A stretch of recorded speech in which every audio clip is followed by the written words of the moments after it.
Can I give you a little testimony? We are here to worship God. And that's why we get what we get. It's not just to attend congress. I've attended other conferences too. And you'll be surprised when I go to a conference and some of the people preaching there, because it's not a deeper life conference, sometimes they even make some mistakes in their interpretation of the Bible.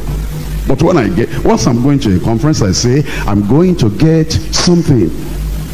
And some of you here, you don't understand coming for a conference. And that's why I'm deliberately doing some things. Sometimes I take time deliberately just to teach you by practical example. I went to a particular conference, and the people that were preaching there, all those people, sometimes there was that conference, they took Isaiah chapter 6 and they tried to interpret from verse 1 to verse 8. While they were preaching and interpreting, in my mind I was saying, look at this message and look at this chapter. And I could have given them real expository study on that thing. But I said, here I am for a conference. I just listened to them. And then during the break, they said, if you need counseling, come to line up here, and then we'll appoint counselors for you. And think about General Superintendent of Deeper Life Bible Church. And that time the church in Lagos was about 7,000. And when they said, if you need counseling, I went to line up. The Nigerians who saw me there, they said, Pastor, they were not Deeper Life. And then they were greeting me. I said, thank you, I came here for conference. They wanted me to counsel. I said, no, I'm not counseling. I came for counseling myself. And those Nigerians were surprised. When I attend a conference, I attend a conference. If I don't want to attend, I don't attend. When I attend, I give my whole heart to it. Then they appointed somebody that would counsel me. And I sat down. And then, before counseling me, he wanted to know me. What do you do? Are you a pastor? Are you a traveling evangelist? I told him what I did. What was your background? I told him, mathematics. What did you do after you left university? I was lecturing. When did you become this and that? I told him. What did you start with? I said 15 people. How many are you now? I said about 7,000. He said, wait. Because they had given those counselors 30 minutes. And they told them outside, they said, the counselor has 30 minutes for each person. And so he went to tell them, I'm counseling somebody, it will take more than 30 minutes. Therefore, all the other people for me, let them go. And he gave me, I think, about 2 hours. And then he said, come back tomorrow. It so happened that the person who was counseling me was the one who started Coca-Cola in Atlanta, Georgia. And he was in the boardroom, and he planned how Coca-Cola will reach the whole world. And then he said, come the following day, and he told me the story of Coca-Cola. And he said, as I see you, you will do something with the gospel that Coca-Cola has done. And then, I'm not finished. All the plans that they had in the Coca-Cola boardroom, he tabled everything down and he applied it to the gospel. And I put all those things down, and then when I came back to Nigeria, I restructured things at that time. That's how Deeper Life has become like this. When you attend a conference, attend with your heart. Whatever we're doing here, let it be in your heart. Don't look like, you are in the conference, you come to do your normal thing you normally do at the general retreat. Because God knows my heart, he knows my sincerity. And he knows that when I go to a place, I'm there with all my heart. I forget every other thing. And you are my children. I want you to be like me. That's why I'm running around, at my age. And, if you're not doing it well, I'll shake you up and say, why are you doing that? Does old man like trouble?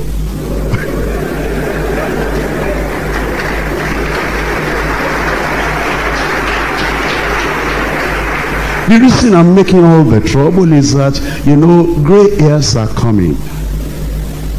Okay, there's not just coming, they are there already. And I know that if Jesus tarries, I will leave. And somebody has to take over.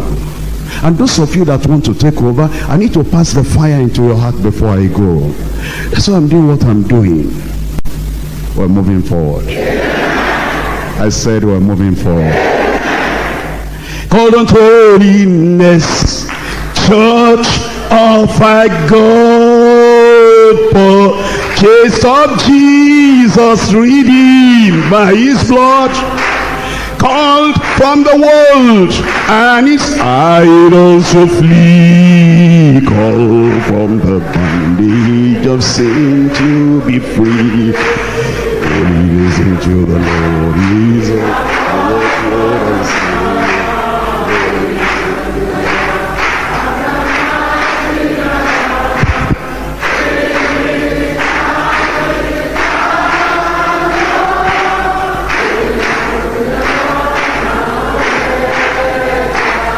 Called unto holiness, children of light, walking with Jesus in garments of white, raiment unsullied, not tarnished with sin, God's Holy Spirit abiding within.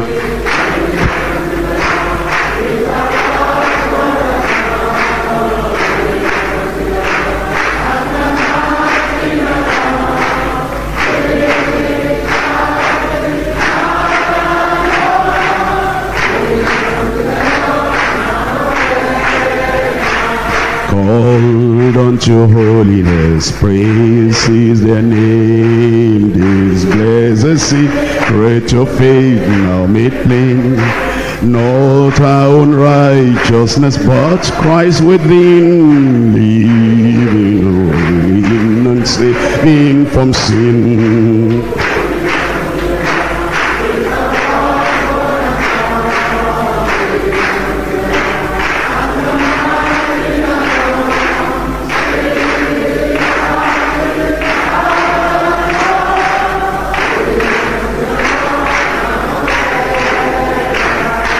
Called unto holiness, glorious the top, from the wilderness wandering spot, out of the shadows and darkness of night, into the kingdom of perfect delight.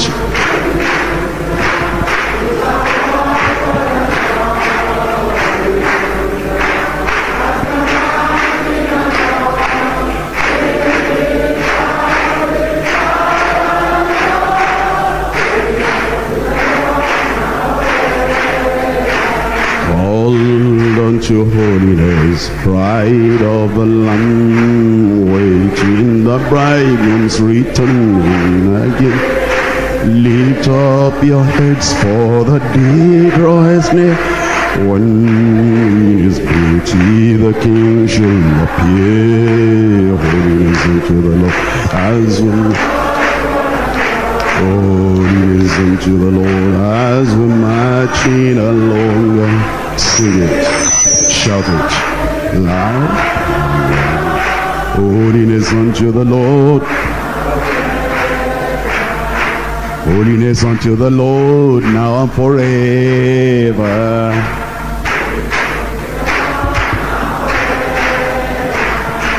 Holiness unto the Lord, now and forever. Holiness unto the Lord, now and forever. Sing it again.